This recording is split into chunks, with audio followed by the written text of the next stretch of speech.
son utilizados en estos casos, ¿no? Entonces, recordemos que este concepto se ha mantenido por muchos años, más de 30 años, por el concepto de dolores de experiencia sensorial y o emocional desagradable asociado a un daño tisular real o potencial o descrito en términos de diccionario. Entonces debemos distinguir estos dos tipos de dolor agudo y el dolor crónico, porque el manejo analgésico va a depender del tipo de dolor que tengamos, ¿no? Si es agudo, si es crónico, ¿ya? Y también recordarles un poco cómo es la vía del dolor. En esto, bueno, ya lo saben ustedes por fisio, que hay 3 neuronas. La primera neurona que va desde la zona periférica hasta la médula espinal, la segunda neurona que recorre toda la vía espinotalámica hasta llegar al tálamo, y la tercera que llega a la corteza somatosensorial y otras áreas del cerebro. Entonces, las fases, nuevamente las fases para la vía del dolor son la transducción, la transmisión, que sería esta, ¿no? La modulación o interpretación del dolor, que ocurre en la corteza somatosensorial, y la fase de modulación. Entonces, los analgésicos van a actuar en cualquiera de las vías, ya sea en la transducción, transmisión, modulación o a nivel de la percepción, ¿no? Para el caso de los analgésicos opioides, vamos a ver que existen, si bien es cierto, ya se han descrito que pueden actuar en todas las vías, básicamente vamos a ver que su acción se da principalmente a nivel de la modulación y a nivel de la percepción. Por eso también les llaman analgésicos de acción central, porque en eso se basa su mecanismo. Bueno, entonces, básicamente, como les digo, en la modulación a nivel espinal, pero también a nivel de la percepción en la corteza somatosensorial. Y vamos a ver también que tiene acción a nivel de la amígdala y a nivel de la corteza cingulada anterior, que es la que controla la parte emocional que se asocia al dolor, porque también, como hemos visto, el dolor se asocia a aspectos emocionales desagradables.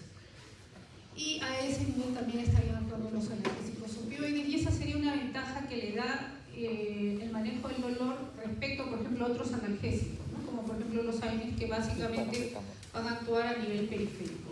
O los nuevos analgésicos, este año, por ejemplo, se han descubierto nuevos analgésicos, han sido aprobados por la FDA, la suzetrigina, por ejemplo, que es un analgésico que tiene acción local, es una nueva categoría de analgésicos.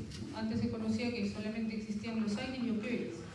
Ahora ya se sabe que hay otra categoría, esta es una nueva categoría, que estarían actuando, por ejemplo, a nivel de la transmisión, en la suzetrigina.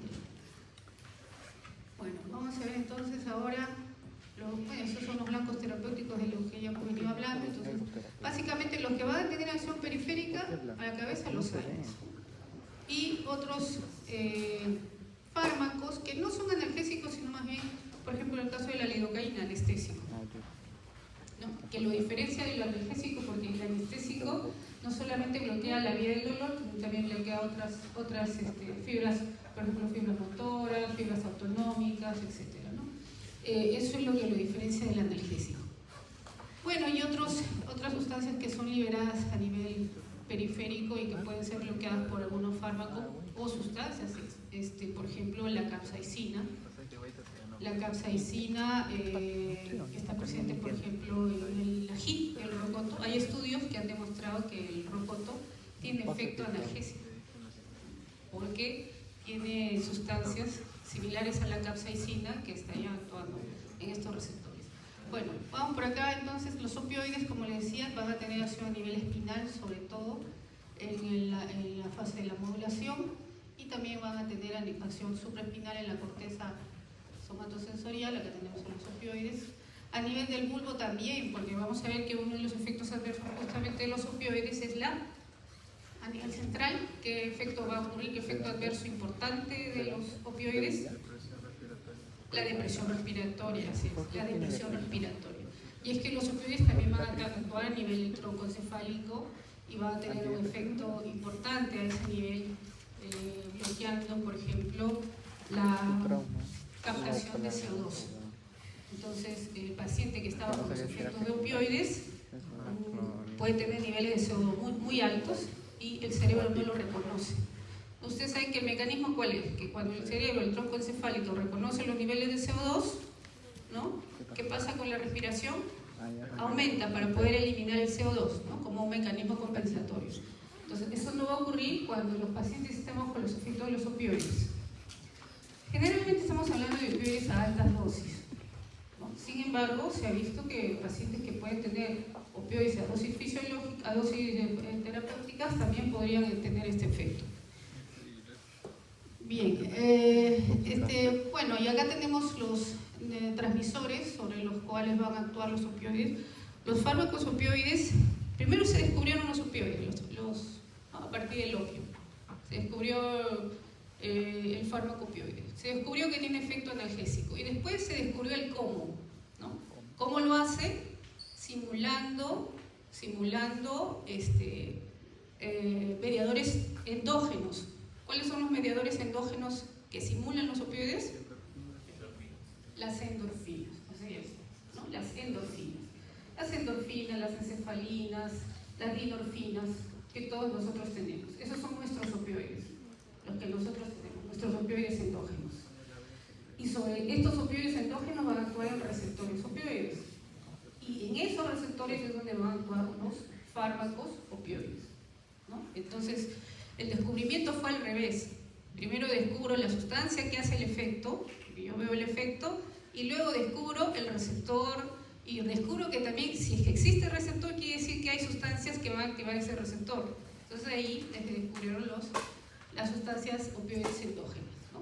Entonces sobre esto es donde van a actuar los fármacos opioides, básicamente a nivel de el sistema opioide, que es la transmisión inhibitoria mediada en la fase de modulación, y estos son opioides, pero hay otros, como ven ustedes, existen otros neurotransmisores inhibitorios, por ejemplo los adrenérgicos. Por eso es que hay fármacos adrenérgicos que también pueden ser usados para el manejo del dolor, ¿ya?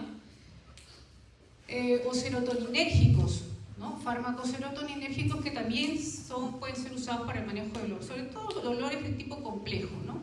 Neuropáticos, GABA también. Y por el otro lado tenemos los transmisores excitatorios, como glutamato, aspartato.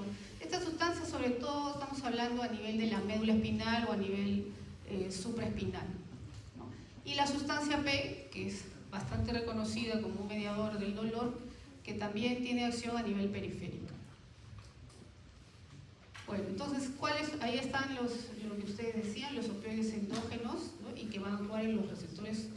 Entonces, lo que hacen los fármacos simplemente es simular lo que hacen los opioides endógenos, pero de una manera mucho más potenciada, ¿no? Entonces, ahí ya entra la mano humana para alterar el fármaco, digamos, hacerlo sintético, semisintético, para hacerlo más potente, más eficaz, y poder potenciar el efecto de estos opioides endógenos, ¿no?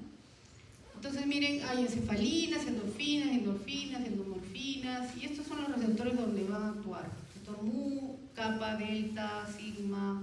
Este es un nuevo receptor que es el receptor orfanina, que se ha descubierto que también está asociado al efecto de los opioides. Bueno, esto ya lo hemos dicho, y esto es importante, ¿no? ¿Qué lo hace diferente de los analgésicos, de los AINES? Esto, ¿no? Que genera sensación de bienestar, placer y alegría, ¿no? Una sensación de bienestar. Eso no lo hacen los AINES. Y es porque estos actúan a nivel, como les dije, de la corteza cingulada, que justamente que controla las emociones de este tipo. Entonces vamos a ver los opioides como fármaco, un poquito de historia. Yo creo que esto ya ustedes lo pueden ver, pero ya esto pues hay mucha evidencia respecto al uso de los opioides. Por ejemplo, ya saben ustedes que esto proviene del papaver somniferum, la dormillera del opio, y ya, por ejemplo, 4000 años antes de Cristo ya existen registros sobre el uso de esta planta, el opio, ¿no? Como ven aquí en los papiros, también en 1552 antes de Cristo se encontró ya escrito respecto, bueno, nosotros no sabemos leer esto, pero se supone que acá dice que se ha usado opio. Y así, bueno, a lo largo de la historia se ha empezado a usar. ¿Y cuál es el punto de quiebre? Aquí, en 1803 cuando se aísla por primera vez la morfina a partir del opio. Se inicia ya en 1827 la producción de morfina de manera comercial. Ya con la jeringa ahí se mató todo porque ya todo el mundo empezó a inyectarse morfina y ahí empezaron pues, los casos de dependencia, ¿no? Inclusive en este año 1898 se creía que la heroína podía curar la dependencia de la morfina. Entonces se descubrió que la heroína era el contrario, ¿no? Había mucho más adictiva que la morfina. Pero en esa época se empezó a usar heroína, inclusive hubo un laboratorio farmacéutico en esa época que lo propagandeaba como menos adictiva que la morfina y ya pronto se descubrió que no era así. Y ahora pues tenemos a la morfina y todos los opioides como los analgésicos top para controlar sobre todo dolores de moderado a severo, ¿no? Pero como les digo, actualmente, y eso por favor revísenlo, y hay un nuevo grupo farmacológico que justamente ha sido descubierto porque ustedes saben que existe una enfermedad, un trastorno genético de personas que no sienten dolor, ¿no es cierto? Y a una familia en Pakistán, justamente se descubrió que esta familia no sentía dolor, no tenía dolor. Entonces se descubrió que ellos, por ejemplo, tenían una mutación en el gen de canales de sodio voltaje dependientes, el subtipo 1.7, que es justamente el gen que controla el dolor en las neuronas aferentes periféricas, sensoriales. Entonces se descubrió que si se bloqueaba ese canal, el canal NAP 1.7, entonces se bloqueaba el dolor. Y ahí es cuando se descubrió, y ahora ya actualmente ya tenemos este medicamento que es usado ahora como analgésico, ¿no? Y que se ha encontrado que tiene una potencia muy similar a los opioides, ¿ya? Muy similar a los opioides. El problema es el costo, pues recién lo han aprobado este año, en enero la FDA lo ha aprobado. Entonces una pastilla está a $15. Para nosotros es inviable, ¿no? Para nuestro sistema de salud. Pero todos ya ustedes saben que pasan 10 años o tal vez menos tiempo y el costo baja, ¿no? Bueno, entonces vamos a continuar aquí. Según su origen, esta es la clasificación. Bueno, hay varias formas de clasificarlo. Yo creo que esto nos sirve mucho, por ejemplo, saber sobre la actividad del receptor, cómo actúan los opioides en el receptor, ¿no? Los que son agonistas puros, y esto sí tienen que aprendérselo de todas maneras, morfina, hidromorfona, oxicodona. Los agonistas parciales acá no van a tener ningún problema porque solo es uno, la buprenorfina. ¿Y por qué a mí me sirve saber si es agonista parcial o es agonista puro? Bueno, tiene que ver con la eficacia. Obviamente el puro va a tener una mayor eficacia, ¿no? Se supone. Pero la otra diferencia es que al ser agonista parcial va a tener efecto techo, ¿ya? Va a tener efecto techo. ¿Qué significa que va a tener efecto techo? Casi la mayoría de los opioides que vemos aquí, sobre todo los agonistas puros, no tienen efecto techo. ¿Qué significa? Que si el paciente tiene más dolor, yo puedo aumentarle la dosis. Tiene más dolor, le voy aumentando la dosis. Y voy a tener un mejor efecto. Y así. Eso, por ejemplo, con los AINES. Los AINES sí tienen efecto techo, ¿no? Lo que diferencia a los opioides. A los AINES, por ejemplo, tú le das más y tiene más dolor, le das más y ya no logras un mejor efecto analgésico. Con los opioides, en cambio, sí, pero con los agonistas puros. Con los agonistas parciales, la buprenorfina, por ejemplo, esta sí tiene efecto techo, ¿ya? Entonces, quiere decir que sí tiene un límite. El efecto techo puede ser, pues, es bueno por un lado, pero también es malo porque puede haber efecto techo en cuanto al efecto analgésico, pero también el efecto adverso, que es la depresión respiratoria, se puede generar, ¿no? También me sirve esto, el antagonista puro. ¿Para qué me servirá saber quiénes son los antagonistas? Para casos de intoxicación. Claro, sí. ¿Qué tal si le di al paciente una dosis excesiva? O no revisé la historia y el paciente tenía insuficiencia renal, ¿no? Entonces ya le administré, ya indiqué la dosis y ya se administró. Y el paciente empieza a hacer signos de intoxicación opioide. ¿Qué hago? Tengo que usar un antagonista puro, ¿no? ¿Cuál usamos? Esta, la naloxona, ¿no? La naloxona porque es endovenosa y la naltrexona es vía oral. Entonces, a mí me sirve para casos de emergencia naloxona. La naltrexona la usamos sobre todo para manejo de efectos adversos, o por ejemplo cuando quiero, tengo un paciente con algún problema de estreñimiento, etcétera, ¿no? O cuando quiero hacer la deshabituación, podría ser útil. Según su potencia analgésica, a ver, acá también hay otro fármaco que sirve para la deshabituación. ¿Cuál es? La metadona, ¿ya? La deshabituación. Pacientes que hacen adicción a los opioides, se puede usar la metadona como fármaco para la deshabituación. Según su potencia analgésica, esto también es útil, esto también hay que aprenderse, porque de acuerdo al tipo de dolor que tenga el paciente, yo voy a decir, bueno, voy a usar tal o cual opioide, ¿no? Vamos a empezar por acá. Por ejemplo, para dolor, digamos, un leve a moderado, en realidad, según la OMS dice que de leve no se debe usar opioides, ¿no? Pero, vamos a decir, un dolor leve a moderado, o sea, con tendencia a moderado, o que no puede ser controlado con AINES, podríamos usar codeína, tapentadol y el tramadol. El tramadol es uno de los más usados. También existen combinaciones de analgésicos que tienen opioides y AINES a la vez, en simultáneo, ¿no? Hay una marca, por ejemplo, muy conocida del tramadol combinado con paracetamol, ¿ya? Tramadol, paracetamol. ¿Cómo se llama? El Vicodin es... No, el Vicodin no es tramadol, el Vicodin es hidromorfona, me parece que es, ¿no? Hidromorfona con paracetamol. Pero el tramadol con paracetamol es Saldiar. Bueno, ahorita hay varias marcas, ¿no? Pero la marca que inició, que fue la que, digamos, que la primera marca que combinó tramadol con paracetamol es el Saldiar. Entonces, cuando tenemos un paciente con un dolor moderado, podríamos combinar. ¿Por qué tenemos que combinar? ¿Por qué no le damos tramadol nada más? Porque si nosotros asociamos, ¿cómo se llama esto cuando asocio dos fármacos para lograr un mejor efecto? Sinergismo. Sinergismo, así es. ¿Cuál es la ventaja del sinergismo? Primero, lograr una mayor eficacia analgésica, ¿no? Y la otra es menor efecto adverso, sí, menor toxicidad. ¿Por qué? Porque yo puedo reducir la dosis. Y de hecho, cuando yo uso tramadol con paracetamol, yo le bajo la dosis de tramadol, ¿no? a paracetamol, y puedo lograr un buen efecto analgésico con menos dosis. ¿Por qué? Porque el tramadol por sí solo puede producir efectos colaterales. Bueno, moderado a severo, morfina, hidromorfona, oxicodona, y severo a refractario, es un dolor que no calma con nada.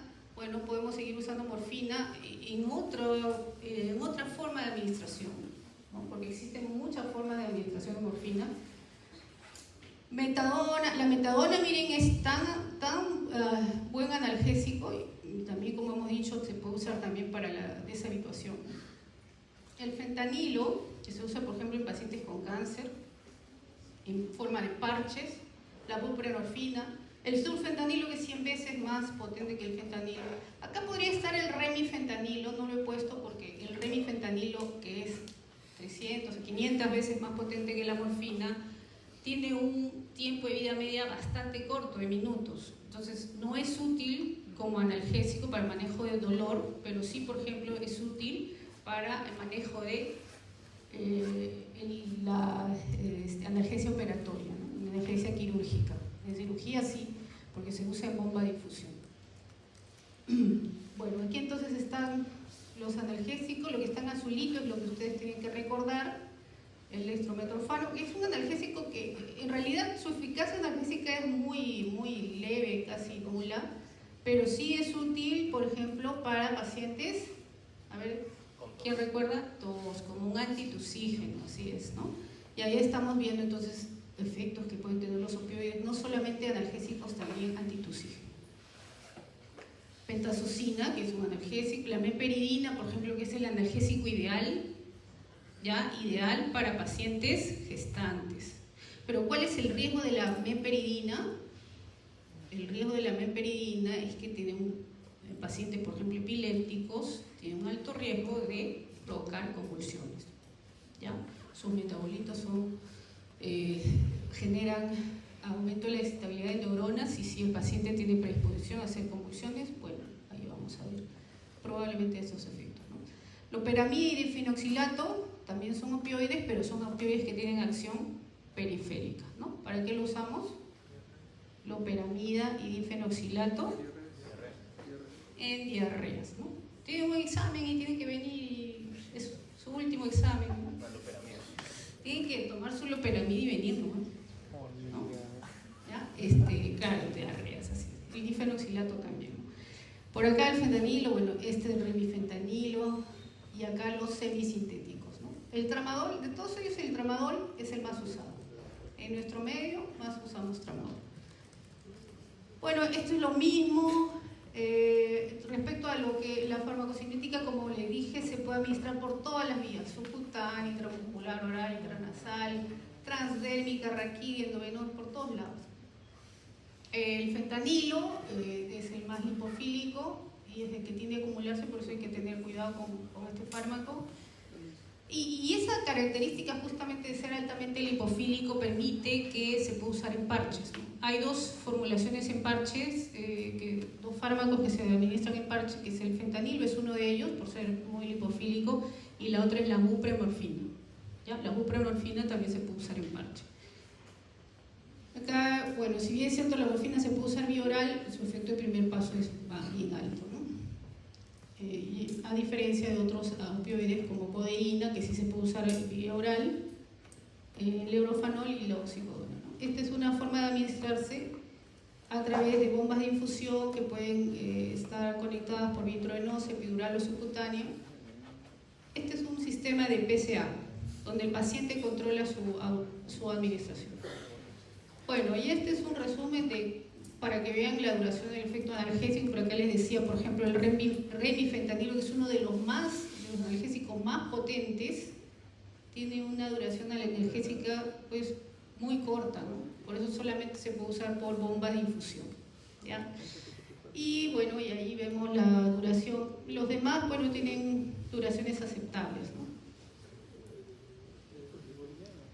Acá lo importante respecto al metabolismo es la forma como se metaboliza. Por ejemplo, todos estos que ven acá se van a metabolizar por la isoforma 3A4. En el caso de la meperidina va a tener un metabolito que es la normeperidina, y esto lo que les decía, ¿no? La normeperidina es un metabolito que si se acumula puede generar convulsiones. Entonces hay que tener mucho cuidado si el paciente tiene algún problema con esta isoforma de citocromo, ¿no? Puede haber ahí un problema, ¿no? O si usa de repente otro fármaco que pueda afectar esta enzima también, ¿no? En el caso del citocromo de 2D6, ahí tenemos otros opioides como el tramadol, codeína, oxicodona, hidrocodona. Y acá también hay otro, que la codeína se desmetila a morfina, ¿ya? O sea, nosotros pensamos que la codeína es la que tiene el efecto, pero en realidad la codeína se transforma a morfina, y la morfina es la que tiene el efecto analgésico más potente incluso que la codeína. Entonces, el metabolito de la codeína es más potente que la misma codeína, ¿no? Hay que tener cuidado entonces en metabolizadores rápidos. Y para el caso de la morfina, tener en cuenta también que se va a metabolizar, hay dos metabolitos de la morfina, el M3G, que es morfina 3-glucurónido, y morfina 6G. El morfina 3G, ¿ya? El morfina 6G es un metabolito activo que tiene potencia mucho mayor que la morfina, ¿ya? Mucho mayor que la morfina. Y el M3G es un metabolito que tiene acción también convulsivante, o sea, puede generar convulsiones, ¿ya? En pacientes con insuficiencia renal hay que tener mucho cuidado porque dosis altas pueden generar convulsiones. En el caso del remifentanilo les decía que su acción es muy rápido, y eso es porque hay grasas plasmáticas que pueden, que las metabolizan, ¿no? Se metabolizan en el plasma.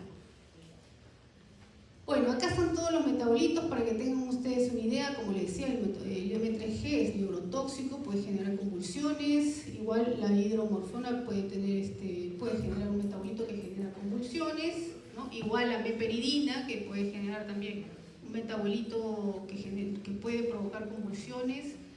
En un paciente con insuficiencia renal, por ejemplo, ¿cuál sería el más adecuado? Los que no tengan vía de eliminación renal. Por ejemplo, podríamos usar fentanilo, la buprenorfina o la metadona. Estos tienen menos riesgo de eliminación renal. Metadona también. Tiene poquito, pero también.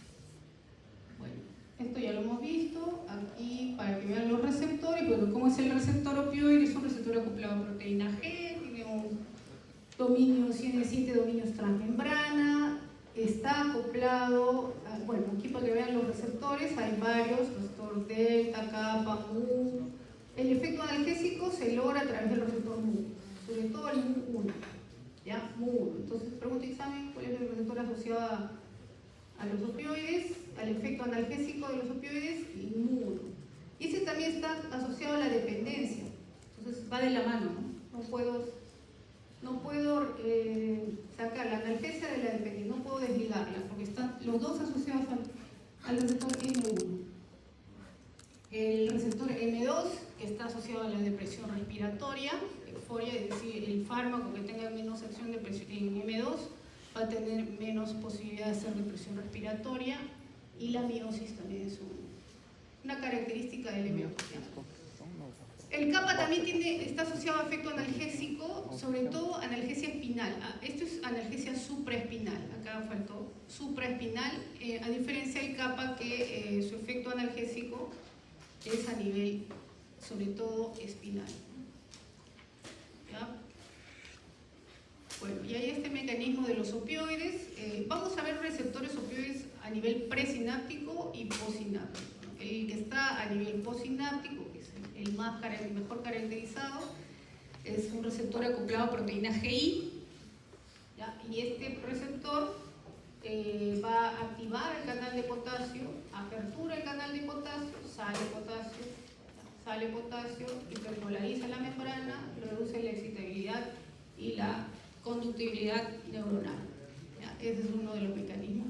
Y el otro mecanismo es a través de este receptor, que también es un receptor opioide, pero es presináptico y que está asociado a canales de calcio. En este caso, lo que va a ocurrir es que va a bloquear los canales de calcio, va a tener un efecto inhibitorio sobre los canales de calcio y va a inhibir la liberación de neurotransmisores excitatorios, que ya los hemos mencionado. El tramadol es un fármaco especial, porque primero que es semisintético.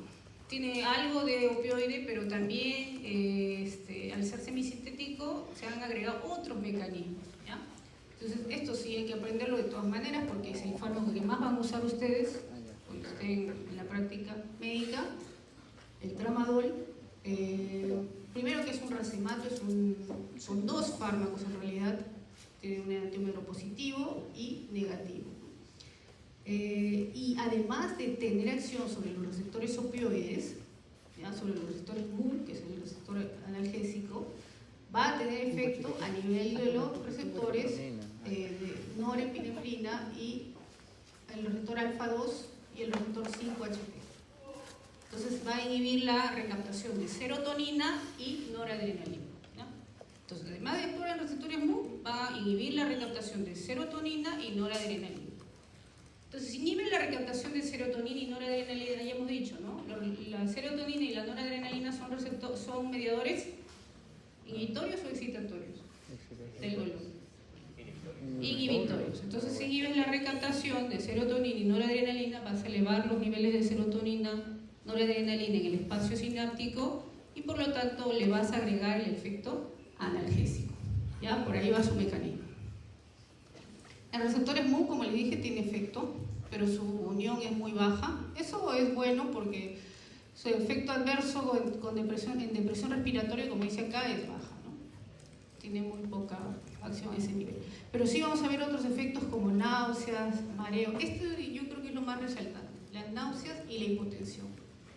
¿Ya? Porque la mayoría de los pacientes se van a quejar de náuseas, vómitos e hipotensión. Baja la presión arterial. Cuando se administra vía endovenosa, se tiene que hacer diluido. No se puede administrar de manera directa en bolus. Tiene que hacerse en un cloruro de sodio de 100 mililitros, diluido y de manera lenta. Puede provocar convulsiones, Sí, síndrome, esto es importante, síndrome de serotonina, porque recuerden que estos elevan los niveles de serotonina. Entonces, ¿qué fármacos también elevan los niveles de serotonina? No. ¿Ah? Inhibidores de la Los antidepresivos inhibidores selectivos de la recaptación de serotonina. ¿Cuáles son? Sertralina, ¿qué más? Fluoxetina, todo lo que termine en cetina, paroxetina, fluoxetina, ¿no? Ya. Pero también pueden actuar aquellos fármacos que tienen acción en receptores adrenérgicos alfa-2, porque recuerden que también inhibe la recaptación de noradrenalina, no solo serotonina, sino noradrenalina. Entonces, ¿qué fármacos van a estar ligados a esto? En el grupo de los antidepresivos, ¿cuáles son? ¿Qué antidepresivos elevan los niveles de catecolaminas? Los INMAO, ¿no? Los inhibidores de la monoaminoxidasa, elevan las catecolaminas. Entonces, si yo a un paciente que está usando tramadol o un paciente que está bajo ya un tratamiento con antidepresivos, hay que ver pues qué antidepresivos está usando, porque si uso tramadol puedo causar un síndrome serotoninérgico. ¿Ya? Ahí está. Esto para que vean cuáles son. El síndrome serotoninérgico, miren, puede provocar efectos muy severos y hay criterios, revisen los criterios de Hunter para poder hacer el diagnóstico de un síndrome serotoninérgico. No solamente va a pasar con los opioides, también pasa, como les dije, con los antidepresivos, y también hay otros grupos farmacológicos que pueden generar síndrome serotoninérgico, ¿no? Por ejemplo, los antipsicóticos también, ¿no? Entonces el paciente hace agitación, ansiedad, confusión. ¿Por qué tenemos que saber estos signos? Porque no existe ninguna prueba diagnóstica que me detecte un síndrome serotoninérgico. O sea, la única forma de hacer diagnóstico es a través de la clínica. Por eso es importante estos criterios, ¿no? Si existe el antecedente de haber usado este fármaco y hay alguno de estos efectos que vemos acá, sobre todo efectos mayores, y ahí están los criterios de Hunter, convulsiones, por ejemplo, ¿no? Hiperreflexia, el clonus es casi patognomónico en un síndrome serotoninérgico. ¿Ya? ¿Qué es el clonus? Movimiento involuntario, ¿no? De una parte del cuerpo. Pues generalmente es en las extremidades inferiores. Tú agarras el pie, lo doblas, primero lo flexionas, haces una dorsiflexión, lo sueltas y el pie queda así, ¿no? Se mueve solo. Eso es un clonus inducido. Entonces, en ese caso, o puede haber también clonus espontáneo, ¿no? Pero en este caso, ya eso más el antecedente, ya es un diagnóstico de síndrome serotoninérgico, ¿no? O convulsiones, ¿ya? Mioclonías, convulsiones, eso es también característico. Entonces, en el síndrome serotoninérgico, además del tramadol, miren, también se asocia el fentanilo, la meperidina, metadona y el dextrometorfano. O sea, hay que tener en cuenta eso. Y las acciones farmacológicas que vamos a ver, ya lo hemos visto, va a producir analgesia, sobre todo por el bloqueo a nivel de la modulación, ¿no? Y a nivel de percepción. No son muy útiles para dolor neuropático, ¿ya? No son muy útiles para dolor neuropático, excepto el tramadol, que por ahí puede ser usado, pero en asociación con otros fármacos, ¿no? Produce relajación y euforia, no debería provocar pérdida de conciencia a dosis, estamos hablando de dosis terapéuticas. Produce sedación, puede producir depresión respiratoria, y esto ya les dije, ¿no? ¿Por qué produce depresión respiratoria? ¿Qué diferencia la depresión respiratoria de benzodiazepinas de los opioides? ¿Qué diferencia la depresión respiratoria provocada por opioides de la depresión respiratoria provocada por benzodiazepinas? Bueno, porque esta es más puntual, es más específica, ¿no? La depresión respiratoria provocada por opioides disminuye la sensibilidad, como les dije, al CO2. Entonces, la frecuencia respiratoria va a estar disminuida, ¿ya? La frecuencia respiratoria va a estar disminuida. En el caso de las benzodiazepinas, provocan una depresión no solo respiratoria, sino cardiorrespiratoria. No es selectiva, bloquea todo. Entonces, es una depresión cardiorrespiratoria. Tiene efecto antitusic. Acá, por ejemplo, no se afecta lo cardiológico, ¿no? tiene efecto antitusígeno, ya lo hemos visto, náuseas y vómitos también. ¿Por qué se producen las náuseas y vómitos? ¿Qué pasa? ¿Cuál es el centro del vómito de las náuseas? El tronco encefálico, sí, la zona quimiorreceptora. Entonces, estos fármacos estimulan la zona quimiorreceptora y van a provocar náuseas y vómitos. Eso sí está asociado a esto, ¿no? Relaja el tono músculo intestinal, reduce la peristalsis. Entonces, si reduce la peristalsis, ¿cuál va a ser el efecto adverso? Estreñimiento, así es, el estreñimiento. Y ojo que el estreñimiento no es tolerado. ¿Qué significa esto? Que el paciente va a estar meses probablemente con el tratamiento y el estreñimiento nunca va a dejar de eliminarse, siempre va a estar con estreñimiento. Entonces siempre tiene que estar acompañado de un laxante, ¿no? Contrae el esfínter, si contrae el esfínter vesical, ¿cuál es el problema? Si contrae el esfínter vesical, puede haber retención urinaria. ¿Ya? Retención urinaria, son pacientes que a veces necesitan sonda, porque encima están postrados, pues, ¿no? Contrae el esfínter de Oddi, si contrae el esfínter de Oddi,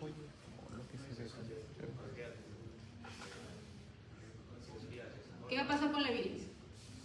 No sale la bilis. Si la bilis se queda en la vía biliar,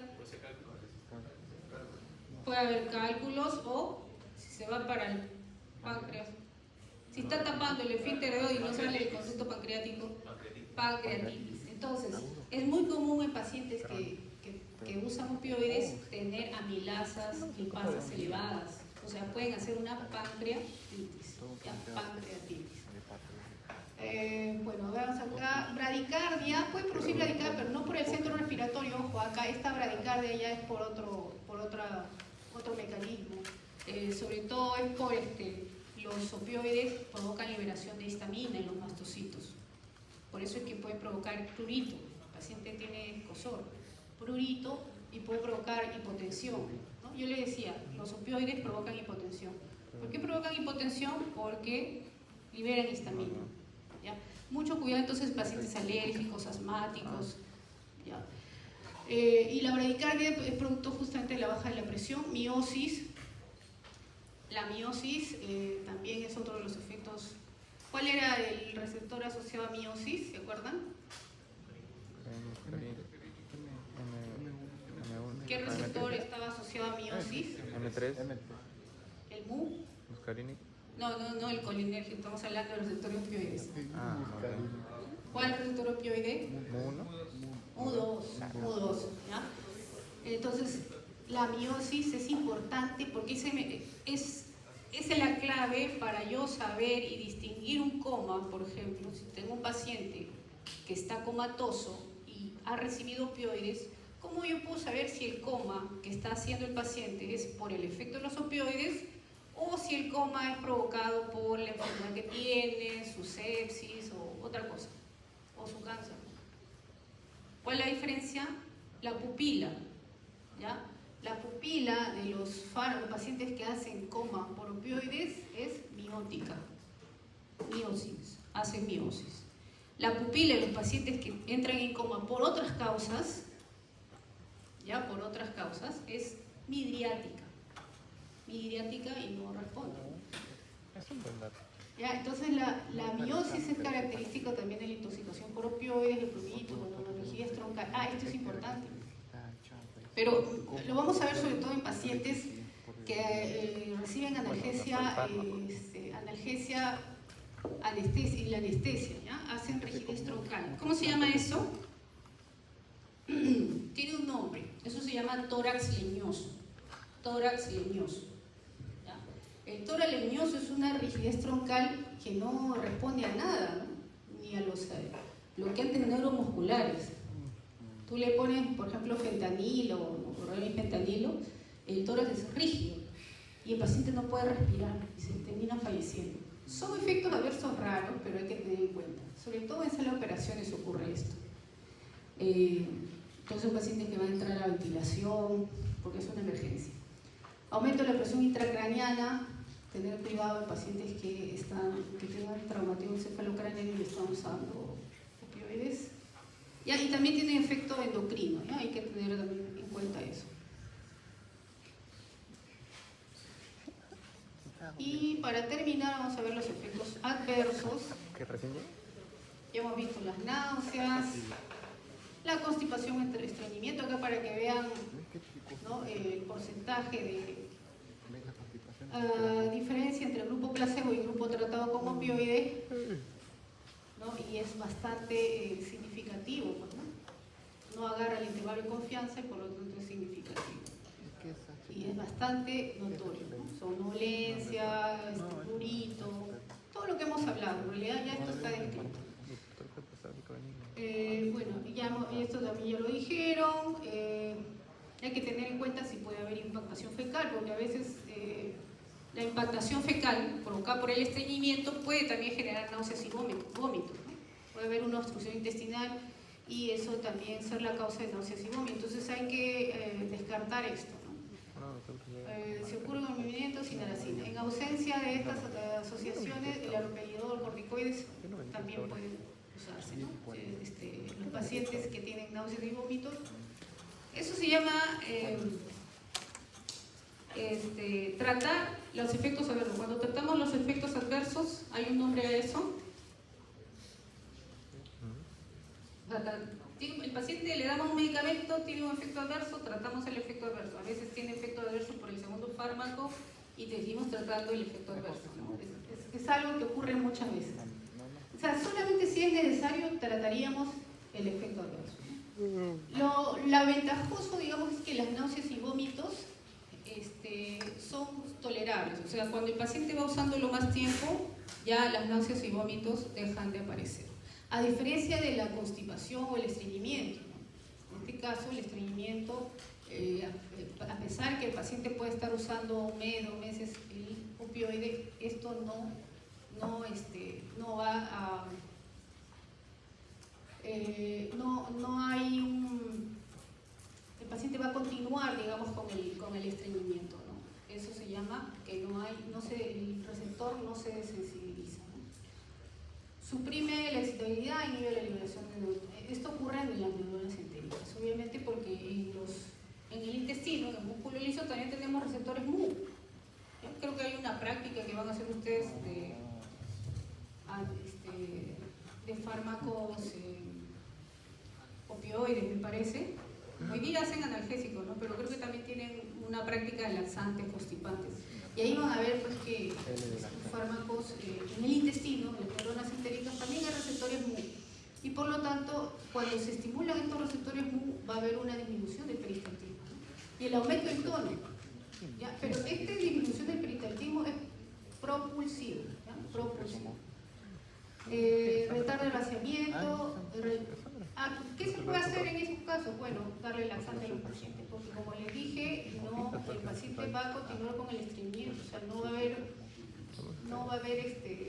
momento en el que el paciente deje de estar estreñido. Puede usar laxantes osmóticos, estimulantes, dieta rinofibra o usar fármacos nuevamente, ¿no? Pero miren, fármacos antiopioides, pero antiopioides específicos, es decir, antiopioides que tienen acción a nivel intestinal. Por ejemplo, el bromuro de metilnaltrexona, que tiene un efecto específico a nivel intestinal sin afectar el efecto analgésico. O el albimopam, que también tiene efecto antiopioide, pero sin afectar el efecto analgésico, ¿no? ¿Qué es lo que se quiere? Seguro que sí. Bueno, esto también ya lo hemos visto, tiene efecto, puede provocar sedación a dosis alta, o en pacientes que tienen algún trastorno, como por ejemplo están deshidratados, tienen trastornos electrolíticos, problemas renales. La depresión respiratoria, ¿qué hacemos si el paciente tiene depresión respiratoria? Inmediatamente naloxona. Ya saben, bueno, y esto no se prenda la dosis, en realidad eso no es importante ahora, pero sí saber qué fármaco le puedo administrar. El prurito, ¿ya? Prurito, ¿eso por qué dijimos? Porque se libera histamina, ¿cierto? Mioclonías, las mioclonías pueden ser también provocadas por, hemos dicho, algunos metabolitos de los opioides que tienen efecto excitatorio, ¿no? Pueden revertirse con clonazepam. La retención urinaria, ¿por qué se produce? porque hay una contracción del eje cervical, no está atento, y la hipotensión que es provocada también por liberación de histamina. La histamina es hipotensora. Contra el esfínter de Oddi puede producir pancreatitis. Pregunta, ¿se podría dar en un paciente, por ejemplo, que tiene una colecistitis? ¿Sería recomendable si tiene un paciente una colecistitis aguda intensa? ¿Ustedes saben cómo se ve una colecistitis? Muy intensa. ¿Le puedo dar morfina? No, ¿por qué? Por eso. Voy a agravar más el problema. Aumento la presión intrabiliar. Contrario del esfínter, más la bilis, el cálculo, pobre paciente, ¿no? Ahí sí hay pancreatitis sí o sí. Bueno, hay una triada de intoxicación por opioides. La triada de intoxicación por opioides, ¿cuál es? ¿Cómo se llama esto? La miosis, ¿no? La miosis es una. ¿Cuál es la otra? La que ya hemos hablado cada rato. Depresión respiratoria. ¿Cómo puedo saber si el paciente está en depresión respiratoria? ¿Qué dije? Que cuando el CO2 no es captado, ¿qué pasa con la frecuencia respiratoria? Cae, ¿no? Entonces yo tengo que contar la frecuencia respiratoria, que es fácil, ¿no? Menos de 8 respiraciones por minuto. Ya. Depresión respiratoria. O CO2 muy alto o saturación baja. Y la otra es la sedación y confusión mental, el estupor, lo que llamamos el estupor. El estupor es el paciente que le llama por su nombre y no responde. ¿Ya? Ese es estupor. No debería haber una sedación profunda con dosis analgésicas. No debería. Entonces, si junto a estos tres signos, esa es la triada, y eso siempre preguntan, desde hace más de 30 años, la triada de intoxicación por opioides. ¿Ya? Sedación o estupor, depresión respiratoria y la miosis. ¿Y qué hacer? Bueno, eso ya lo saben. Naloxona. Bueno, esto nos está indicando que el paciente ya está en coma, ¿no? Está en coma. Y lo diferenciamos de la midriasis, ya les dije, la midriasis le está diciendo más bien que el paciente está en coma, porque podría haber midriasis, y el antecedente de haberle puesto opioides. Pero si hay midriasis quiere decir que no es por opioides. No le voy a dar naloxona, porque ahí no es la causa, ¿no? Bueno, entonces, las reacciones adversas, esto es por el uso crónico. Por el uso crónico, la dependencia, eso ya saben. Seguramente han visto estos videos en Estados Unidos, como hay toda una ciudad, ¿cómo se llama esta ciudad? Filadelfia, me parece. Está lleno de gente que es adicta al fentanilo, ¿no? ¿Han visto? Son los llamados los zombies, ¿no? Porque andan en las calles y hacen catatonías, porque uno de los efectos también que pueden provocar los opioides es la catatonía. Entonces están caminando y de pronto se quedan congelados como zombies por el fentanilo. Bueno, entonces la dependencia y la adicción es bastante alta. Hay profesionales de salud. Yo he conocido personalmente casos de pacientes, de médicos, profesionales de salud que han hecho dependencia a los opioides. Hay que tener cuidado, no prueben con esto, ¿no? Porque a veces puede por ahí tener algún problema o mejor hay que ir al psiquiatra. No probar, porque no sabes si puedes estar en ese grupo.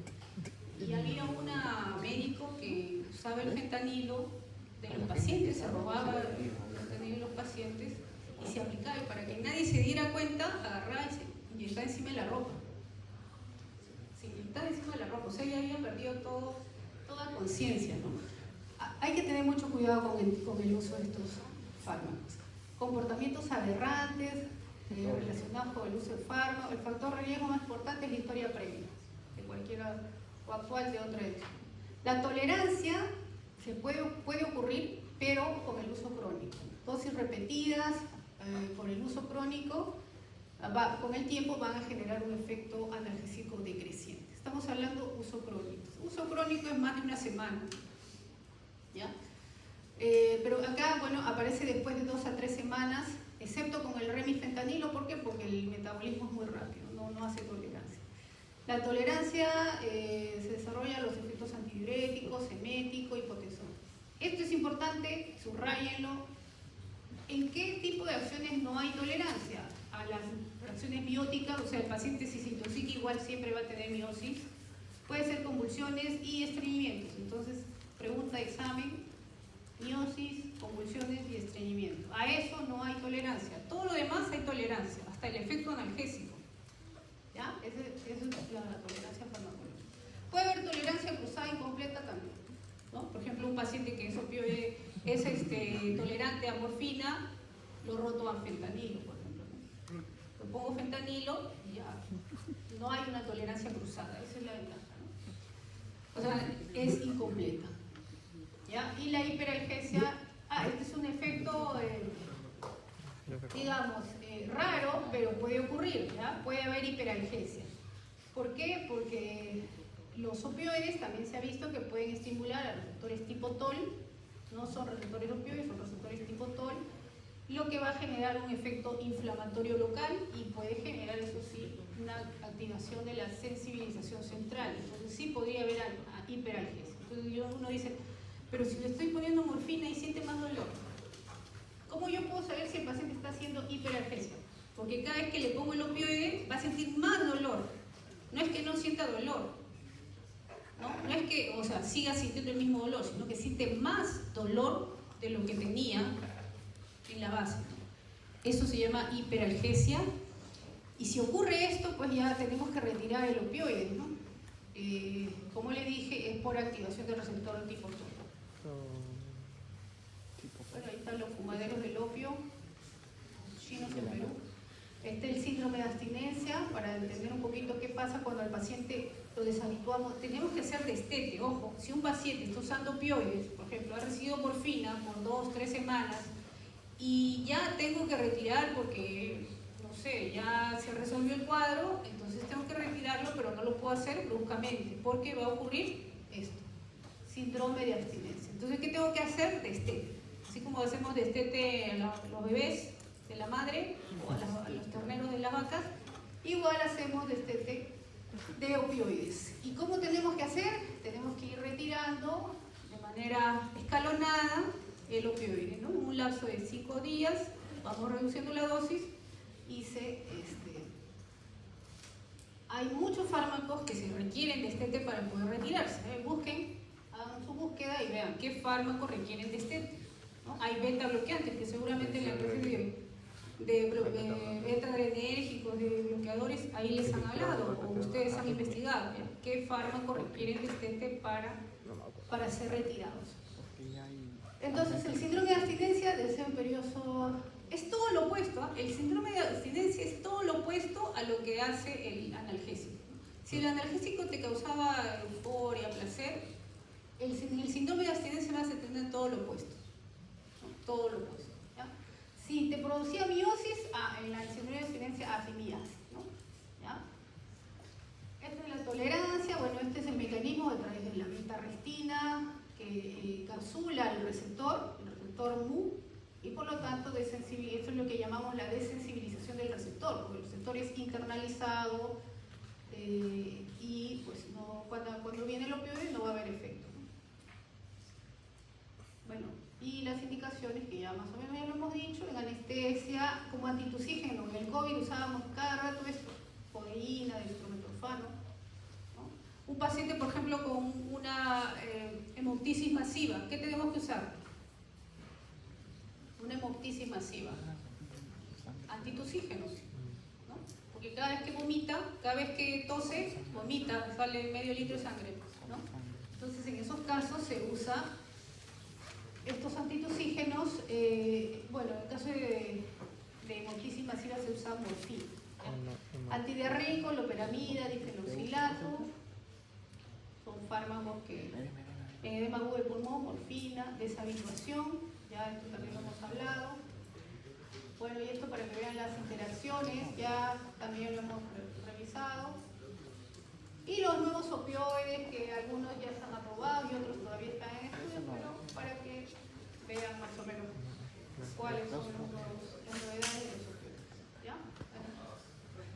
Bueno, ya saben cómo murió, ¿no? Cómo murió A ver. Relajante, esto no te duele. Antes. Era adicto a opioides. Y murió en su canción, lo reflejaba. Murió por opioides. Bueno, ¿alguna pregunta? No. Ya, pasa. Estamos con la hora. Bueno, terminamos entonces.